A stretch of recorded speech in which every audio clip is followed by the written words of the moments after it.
Welcome to the Black Friday Bonanza. I don't fully know what we're doing, what we're calling this, but we're here, we're live, and we're shipping stuff. All right, we got Kyle here. Kyle runs this place. Kyle, welcome. Welcome. Hey, Black Friday, let's go.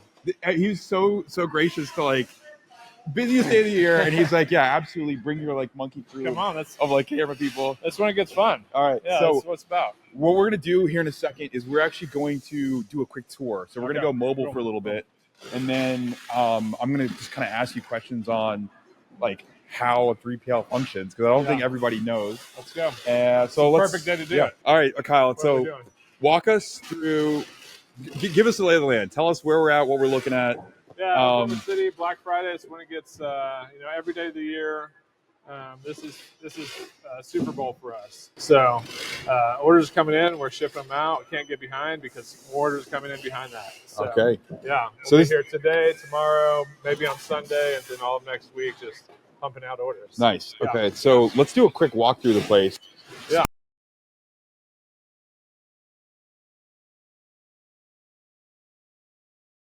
Get a print and apply shipping label down the way. We'll show you that in a second. Let's walk around, see inbound, all that. Yeah, so our just one of our facilities is 120,000 square feet. We're going to ship anywhere from 7,000 to 10,000 orders today. Come back in tomorrow, do more of that. So you can see our line here. This is actually the end of the process where you can see orders coming down. They've been packed. And our Cuba scans, getting the weights, dims, verifying everything's correct, and then print and apply the label here. Wow. And then that's going to go down the line. And it sorts according to carrier. So we make sure we're putting it with the right carrier. So it kind of removes any type of errors that might happen on handoff with the carriers. That's sick.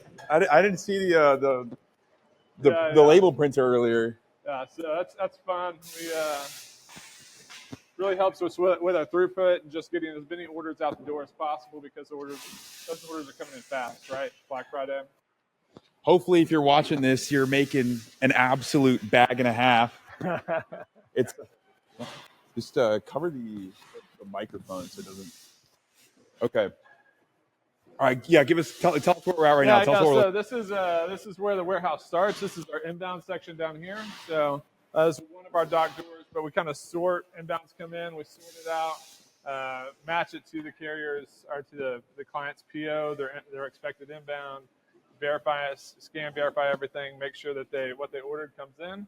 From there, we are receiving it into our inventory system, reconciling it to our client system, and then putting it away in our warehouse for the most efficient process, whether that's bin picking or it's going to back stock, going up in the rack.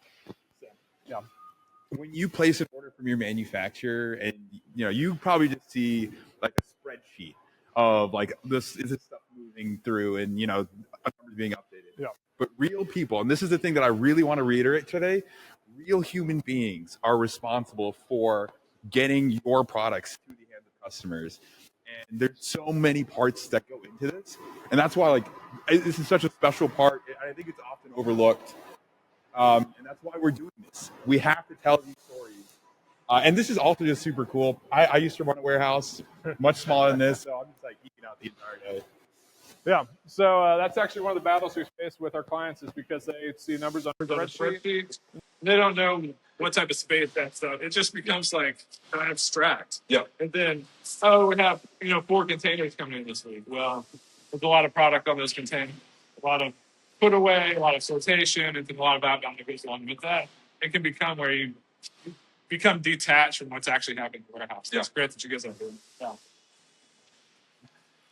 It's awesome. This is one of the 2 locations that you have. And this is 120,000 square feet, 24-foot ceilings. Our other locations, 150,000 square feet, both here in Oklahoma City. Nice. So called North Dallas, which is easy signs. It's close. It's close. We're waiting for the tollway to get all the way up here. That'll be, I can rip up here at 120 miles an hour. Yeah. Inbound, we receive, and then we put away mostly into these blue bins, and this is where we're picking from front stock to fill orders. You gotta check. Like this is real stuff. Come check this out. You doing okay on there? Look at this. This is real stuff. There's some barbecue rub right there. Let's go down the aisle and set up. There we go.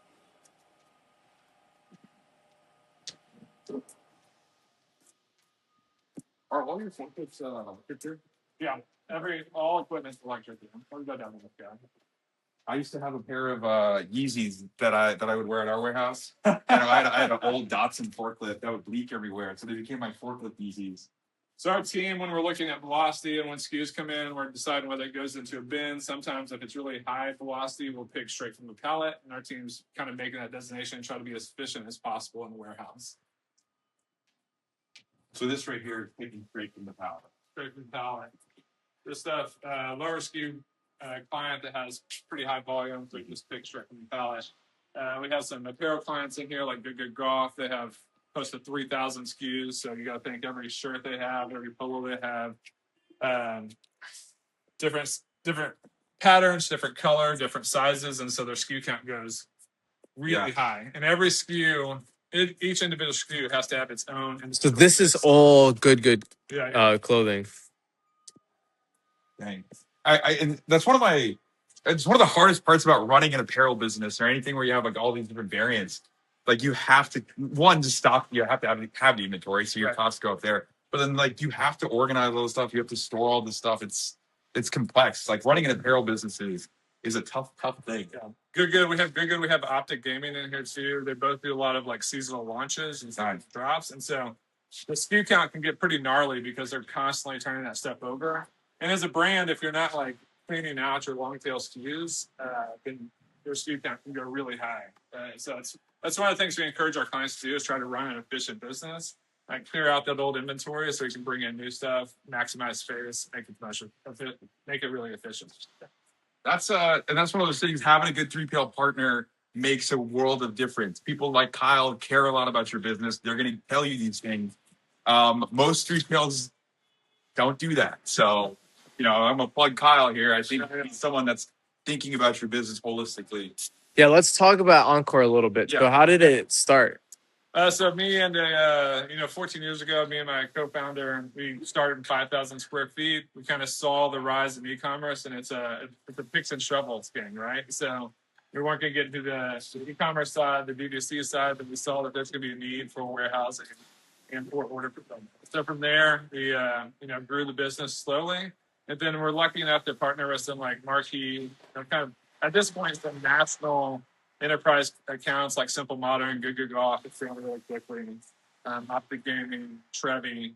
So we've been fortunate to be able to partner with some great brands and do a great job for those brands, helping to scale. So, Simple Modern started with us from day one. They had 4 pallets in our warehouse. And kind of the thing I'm most proud of is they didn't have to go out and find another 3PLs. They're scaling to $200 million in revenue a year. Nice. They stayed with us the whole time. We're able to rise to the occasion every time they needed something new. And how big is the facility? So this one's 120,000 square feet. There's our other one's 150,000 square feet. Then we have one that's next door that we're hoping to acquire when we get the clients for it. That's another 100,000 square feet. Hey, wow. Sign up.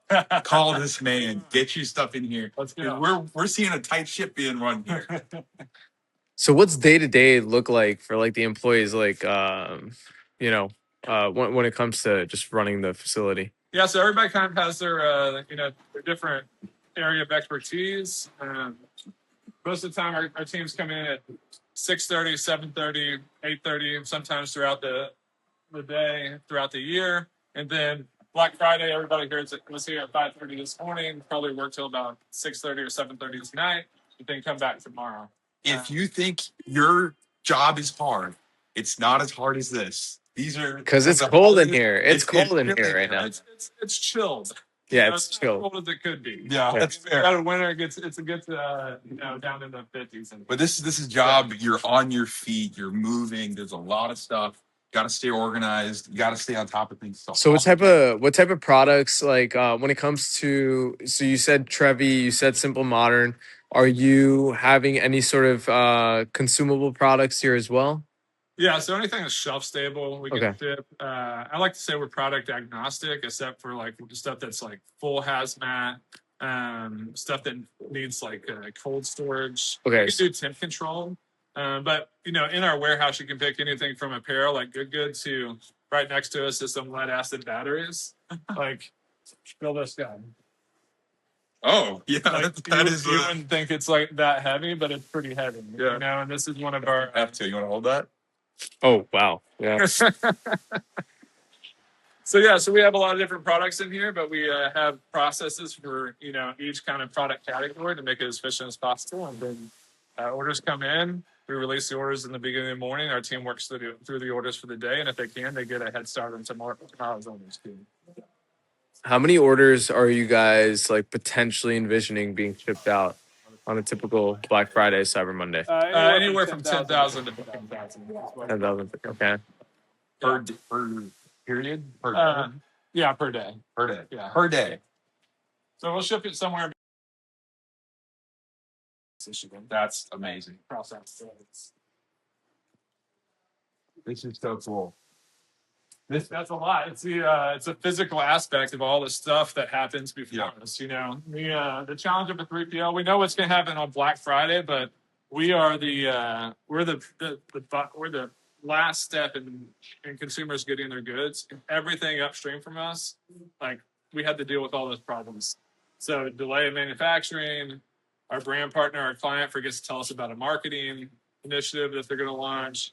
Even this year, we asked multiple brands, hey, give us your kind of your launch, your marketing campaign for Black Friday. And then people saw what other people were doing and they started moving that stuff up without telling us. And so, here's all these orders coming through a little bit earlier than we expected, but that's just part of being a 3PL. You kind of have to be proactive and know what's coming so that you can respond to it in a good way. Instead of if you're reactive as a 3PL, you're just going to get murdered. Like you have to be proactive. I feel like it's over the last few years, like especially after COVID. Black Friday started in October or September for a lot of people. And it is so easy. Again, it's one of the things I want to reiterate today. It's so easy for us on our computers to click, send on an email or a text message because we had some brilliant idea that, we saw somewhere. But that has all these downstream consequences. Right. The lives of many people.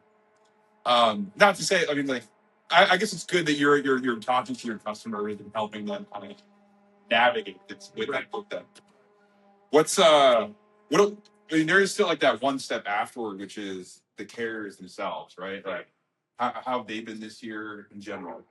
They've been good. I think every carrier, because of COVID, where e-commerce has been, they've been adding capacity. It's been a lot, and there's a lot more competition in the carrier space. Okay.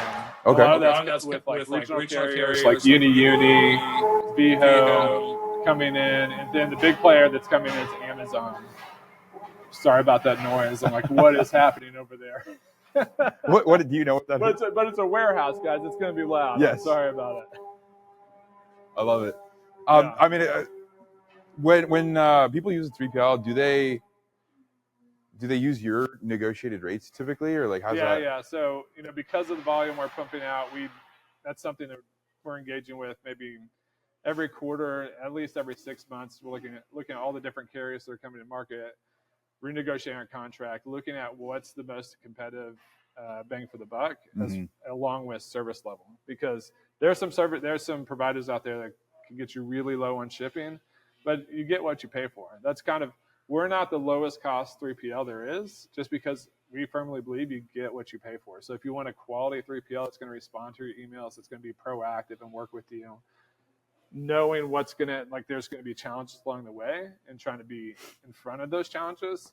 Like you have to pay for it, and so that doesn't mean that we're the most expensive either. We're like the best value.